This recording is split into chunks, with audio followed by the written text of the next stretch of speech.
dia, boa tarde, boa noite, boa madrugada, não sei que horas você está vendo esse vídeo, certo? Então vamos bater um papo, que hoje o vídeo é um pouco diferente, tá? Porque hoje, na verdade, o vídeo é um pedido.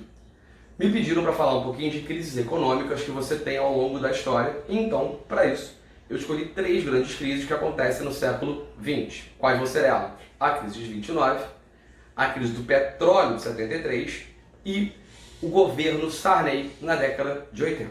E aí vamos então começar a bater um papo sobre isso, tá? Vamos começar então com a primeira grande crise, a tal da Grande Depressão, ou para algumas pessoas a maior crise que eu tenho nesse século XX.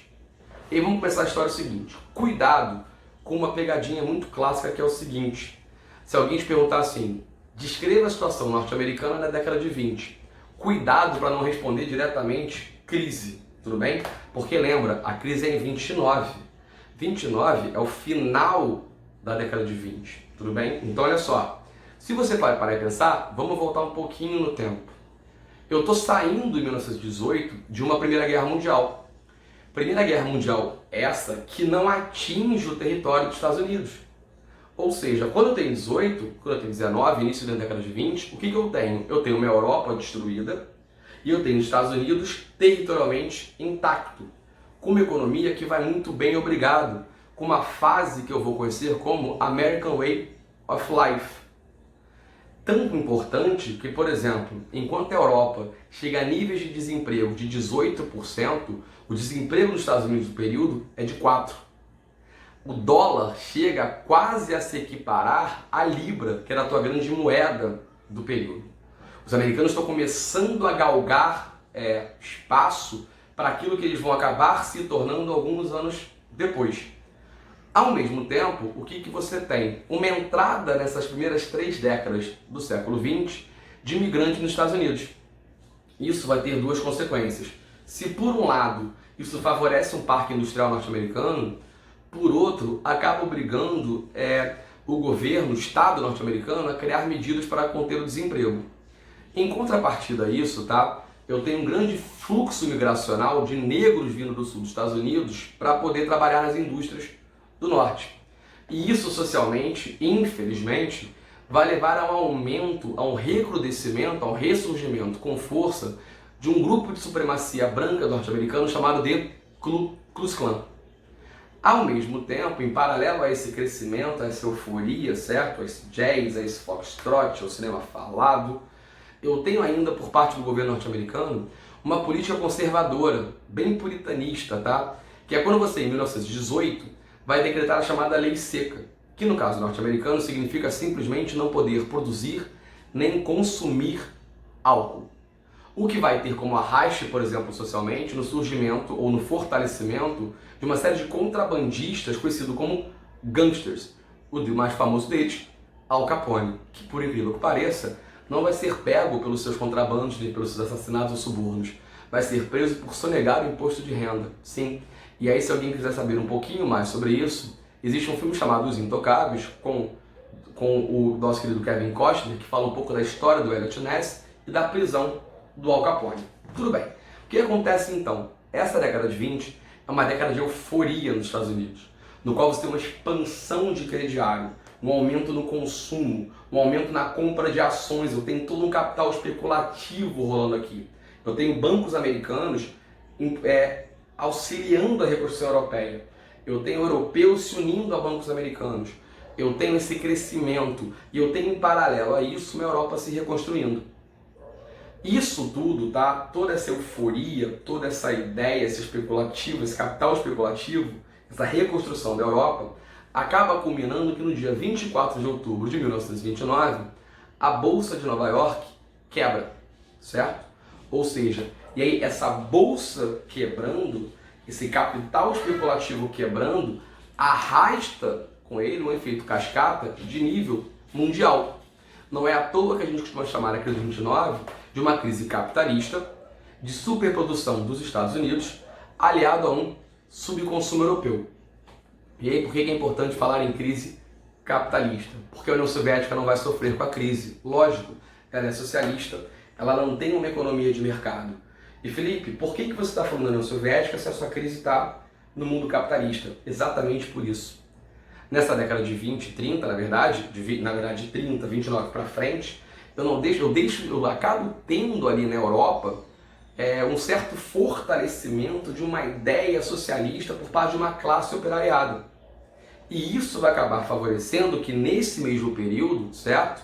Eu tenha emergência nesse continente europeu de doutrinas favoráveis a um Estado forte, de doutrinas favoráveis a uma lógica anticomunista, que vai ser enxergada por parte de uma elite europeia como formas de poder conter o avanço do socialismo, ou como forma de poder tirar você de uma situação de miséria, porque vamos lá, imagina, se os Estados Unidos que venceu a guerra, a crise vai ser devastadora, imagina numa Europa já destruída. Imagina, por exemplo, uma Alemanha que está se recuperando ainda do Tratado de Versalhes, beleza? E aí, para quem não lembra do que é Tratado de Versalhes, segue lá o vídeo no canal sobre Segunda Guerra Mundial. Ou seja, eu estou falando o quê? Isso do que você está pensando. Ou seja, essa crise de 29 ela vai favorecer a ascensão, o surgimento na Europa de regimes de extrema direita, certo? Estou falando exatamente do fascismo italiano e do nazismo alemão, tudo bem? E depois a sua expansão para Portugal e para a Espanha. E se você quiser entender um pouquinho sobre o nazifascismo, no canal também tem um vídeo sobre a ascensão do nazifascismo. Bem, então na Europa, a crise de 29 significa este totalitarismo emergindo, beleza? E vamos pensar na gente um pouquinho. Brasil, para e pensa. Nós somos o quê? Um país agroexportador. Qual o nosso grande produto? Café. Ora, numa crise de nível mundial capitalista, é óbvio que o café entra em crise, entra em decadência. Só que esse café, ele de alguma forma, ele dominava a nossa política. Lembra? Política federal, política do café com leite, certo? Também tem um vídeo desse lá no canal. Bem, essa política do café com leite, ela vai entrar em crise nesse momento, devido à crise de 29, certo? Essa crise vai levar ao rompimento dessa política, culminando na Revolução de 30 e no início da Era Vargas. Tudo bem? Então, essa crise de 29, no caso europeu e no Brasil, tem essas consequências. No caso norte-americano, o que vai rolar? Falência, desemprego, suicídio. Para você ter uma ideia, os Estados Unidos chegou a uma margem de 25% de desempregados durante essa década de 30, beleza? As importações americanas diminuem em 70%. O parque industrial diminui em 1/3. E aí é neste panorama, neste catacumbe, nesta crise que você tem, que em 1932 você tem a eleição para a presidência dos Estados Unidos de Franklin Delano Roosevelt, que representa o Partido Democrata. E Roosevelt traz junto dele uma teoria econômica defendida por um cara chamado Keynes, uma tal de teoria keynesiana. E aí vamos lá, qual é a grande novidade aqui? O seu capitalismo de então, ele seguia aquele padrão que vocês já estudaram lá em Iluminismo, um cara chamado Adam Smith, lembra? Um tal de liberalismo econômico, liberalismo clássico, aquela ideia de qual o Estado não devia intervir na economia, que a economia era guiada por uma grande mão invisível, a tal da mão da lei da oferta e da procura, ou seja, o Estado não regula essa economia. Pois bem, o Keynes traz a ideia de que não é bem assim. O Keynes traz a ideia de que o Estado precisa intervir em alguns setores da economia. E aí, esta lógica keynesiana vai acabar orientando o grande programa de governo econômico do Roosevelt, uma coisa conhecida como New Deal, ou Novo Acordo, ou Novo Pacto, que tem, dentre as suas medidas, coisas como investimento em obras públicas, desvalorização do dólar, incentivo para você diminuir a produção agrícola, jornada de trabalho, seguro-desemprego, salário mínimo, o que a gente vai chamar então de welfare state, ou estado do bem-estar social, e que então vai dar origem ao novo modelo capitalista, o chamado modelo capitalista do welfare state, tudo bem? Que aí vai se alongar até exatamente essa década de 70 e 80, quando a gente entrar na nossa segunda crise desse bate-papo. E aí o que acontece? Qual o grande medo que você tem na verdade? Os Estados Unidos só vão se recuperar dessa crise 10 anos depois, em 39. E por que 39? Vamos lá, a data ajuda. O que eu tenho em 39? A Segunda Guerra Mundial. E aí, quando essa Europa entra em guerra novamente, quando você tem a Segunda Guerra Mundial acontecendo, o parque industrial dos Estados Unidos volta a crescer vendendo arma exatamente para essa Europa em conflito.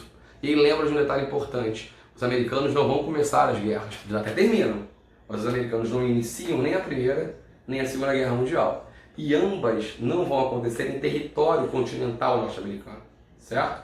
O que você tem, o ataque que os americanos sofrem nos Estados Unidos é Pearl Harbor, uma base no Havaí, não é no continente. Foi? Beleza, essa é a nossa primeira grande crise. A nossa segunda grande crise é a chamada crise de 1973, que é a crise do petróleo. E aí, para entender um pouquinho disso, vamos entender o seguinte. Quando você tem a Segunda Guerra Mundial, final da Segunda Guerra Mundial, surge um elemento novo no Oriente Médio, o Estado de Israel.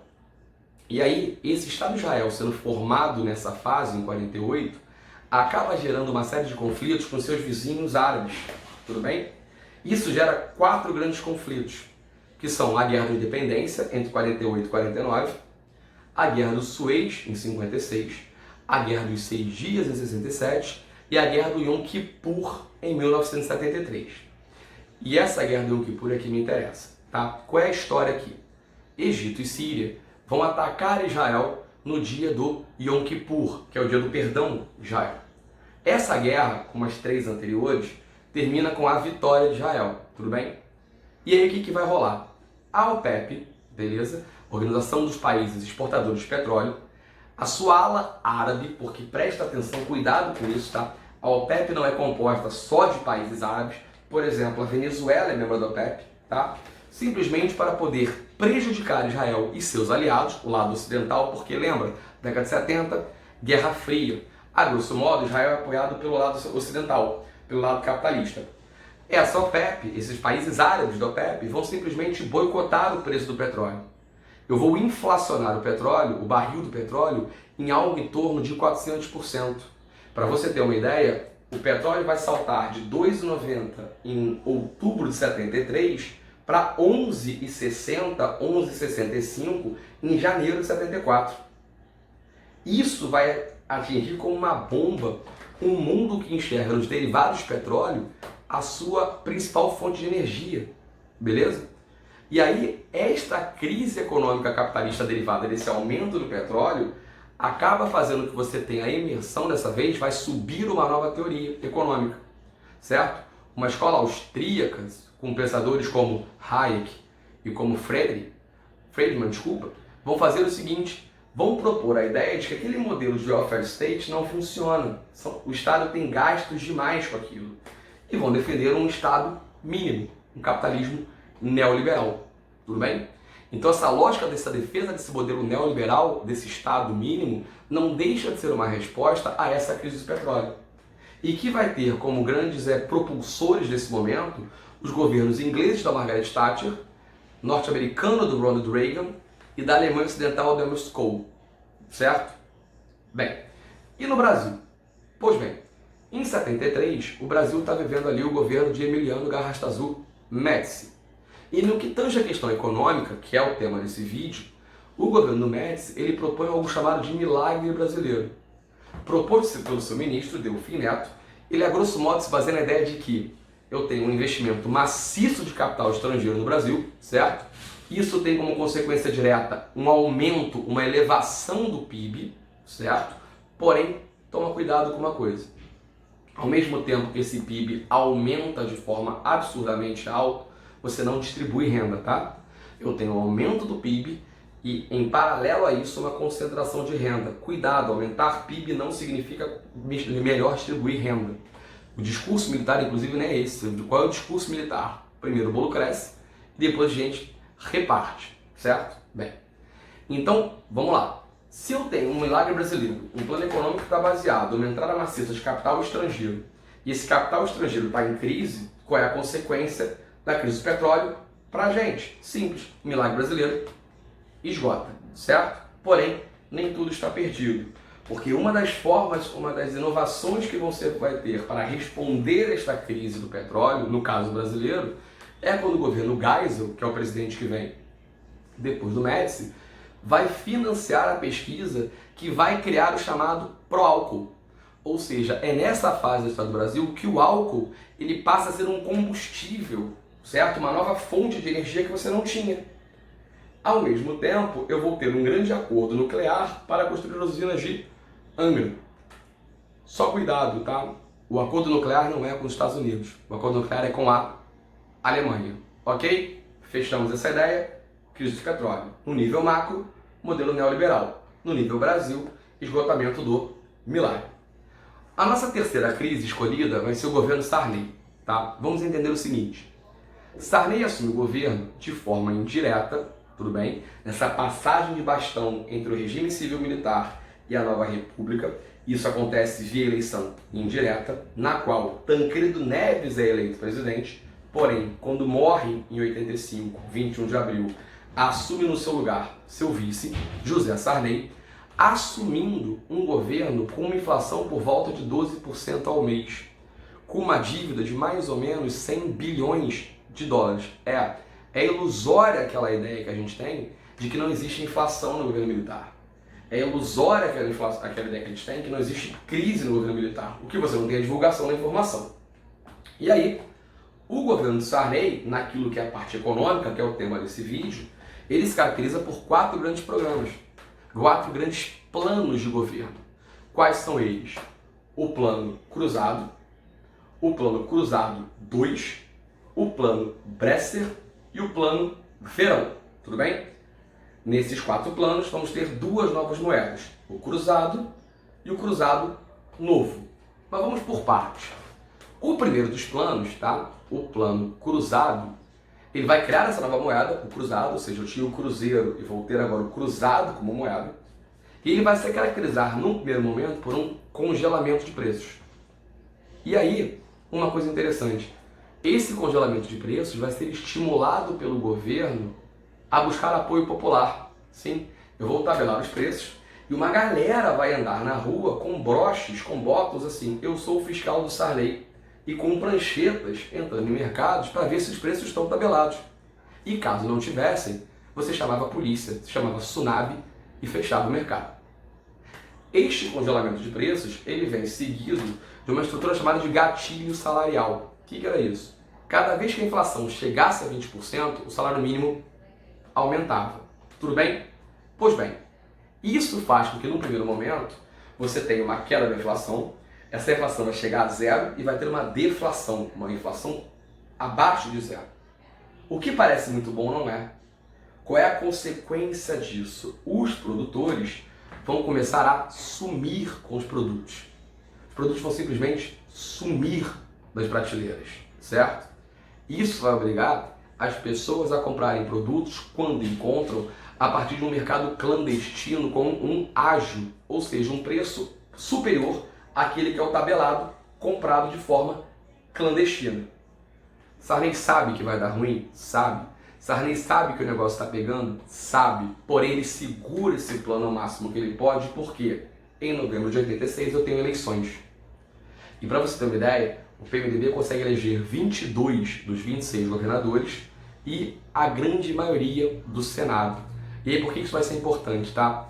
Porque 2 anos depois, em 88, eu vou ter a promulgação da Constituição Cidadã. Mas guarda a informação. 5 dias depois, que você tem essa eleição, o Plano Cruzado deixa de existir. E no seu lugar entra o Plano Cruzado 2, tudo bem? E aí o que eu vou fazer neste exato momento? Eu vou, nesta fase, reajustar os preços, tudo bem? Por exemplo, o governo vai cortar subsídios do trigo nessa fase, tá? E aí, o que vai rolar nessa fase? Eu vou ter um ápice de um problema. Eu vou chegar, por exemplo, o Brasil vai decretar laboratório durante essa fase. Em 87, eu tenho um terceiro plano, o chamado Plano Bresser, tá? Eu vou congelar salários, eu vou congelar produtos, eu vou congelar aluguel. Isso não resolve a questão econômica brasileira. Eu venho me desvalorizando, certo? Eu vou suspender o trigo, o subsídio, o preço do pão aumenta, certo? Derivados do trigo aumentam.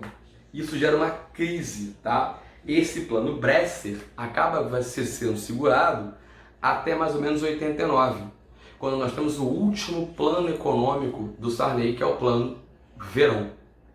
O que você vai fazer? Uma nova tentativa de congelamento, Só que nessa fase a sua economia já está completamente desvalorizada, tudo bem? Você tem, quando você descongela, o salário não acompanha e você termina 89 chegando a uma inflação anual no Brasil acima de 2.000%, certo? Ou seja, a década de 80 termina com uma crise econômica brasileira de uma alta inflacionária de mais de 2.000% ao ano. E aí você tem uma coisa muito interessante, é nessa fase da história do Brasil que a gente cria um hábito, hoje muito comum para muitas pessoas, de comprar os produtos pelo mês. Sabe aquele papo de compra do mês? Você vai ao mercado comprar por um mês inteiro? Isso é criado aqui, na verdade. Por quê? Essa alta inflacionária do governo Sarney, que vai chegar em 2.000% lá em 89, mas em 87, por exemplo, já estava em 930, muitas vezes, o que vai fazer? Faz com que o seu dinheiro seja desvalorizado muito fácil. Então você recebe o seu salário e chega para o mercado comprar o que desce. Tudo bem? Então, para algumas pessoas, essa década de 80, ela é conhecida como a década perdida. E aí vamos dar uma relativizada. Por quê? Se você olhar para um aspecto econômico, sim, a década de 80 é uma década perdida. Lógico, gente, vamos parar e pensar. Você termina com uma inflação de mais de 2.000% ao ano, economicamente ela é perdida, certo? Porém, se a gente for pensar socialmente, politicamente, é em 88 que a gente tem a nossa Constituição Cidadã. Você acaba com a Constituição criada no regime militar. E é em 89 que você, pela primeira vez em mais de 30 anos, vai votar diretamente para o presidente da República. Então, sim, se economicamente a década de 80 é uma década perdida, socialmente, politicamente falando, vamos tentar relativizar um pouquinho, certo? Bem, essas são 3 grandes crises do século XX. Espero que tenham gostado, certo? E até um próximo vídeo. Abraço!